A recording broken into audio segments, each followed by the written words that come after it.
अरमान बताएं अपडेट्स क्या है, ट्रिगर्स क्या है, ऑफ कोर्स आज की खबरें क्या क्या हैं। बिल्कुल, कई सारे ट्रिगर्स हैं जिसमें एक सबसे इंपॉर्टेंट जिसकी पहले भी चर्चा हुई थी, जो सेबी की आज बोर्ड मीटिंग है शाम को 5 बजे। वहां पर जो बायबैक के जो रेगुलेशंस है उस पर विचार किया जाएगा। बीपीसीएल जहां पे बड़े प्रोजेक्ट्स में निवेश पर बोर्ड बैठक है। जीएचसीएल वहां पे स्पिनिंग बिजनेस के डीमर्जर को लेके एनसीएलटी की बैठक है।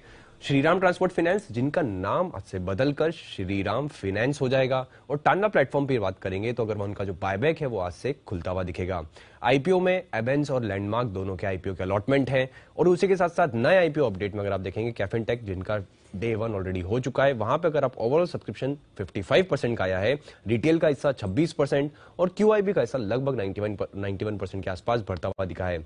एलिन टेक इलेक्ट्रॉनिक्स की अगर बात करेंगे, जो आईपीओ आज से खुलने वाला है, 22 दिसंबर तक आईपीओ खुला रहेगा। प्राइस बैंड 234 से 247 का है।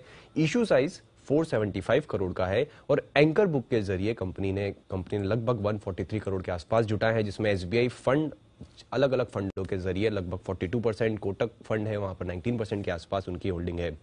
Sterling and Wilson renewable energy की बात करेंगे अगर, तो वहां पे प्रमोटर्स 20 से 21 दिसंबर को ओएफएस के जरिए लगभग 5.3% जो हिस्सेदारी बेचेंगे। और ओएफएस के लिए जो फ्लोर प्राइस है वो 270 का तय किया गया है।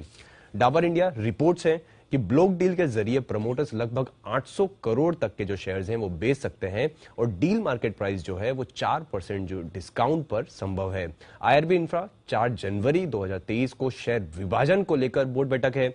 और एविएशन स्टॉक्स का डेटा आता हुआ दिखा है नवंबर महीने का। अगर आप देखेंगे नवंबर में जो घरेलू एयर पैसेंजर ट्रैफिक है वो लगभग 11% बढ़ी है वाई। वहीं अगर आप मंथ और मंथ देखेंगे तो लगभग 2.5% के आसपास बढ़ के आई है, जिसमें इंडिगो का मार्केट शेयर थोड़ा कम हुआ है, 56.7% से घटकर 55.7% पर आया है। वहीं स्पाइस जेट का जो अगर मार्केट शेयर देखेंगे वहां पे थोड़ी बढ़ोतरी हुई है, 7.3% से बढ़कर 7.5% पर आते हुए दिखे हैं।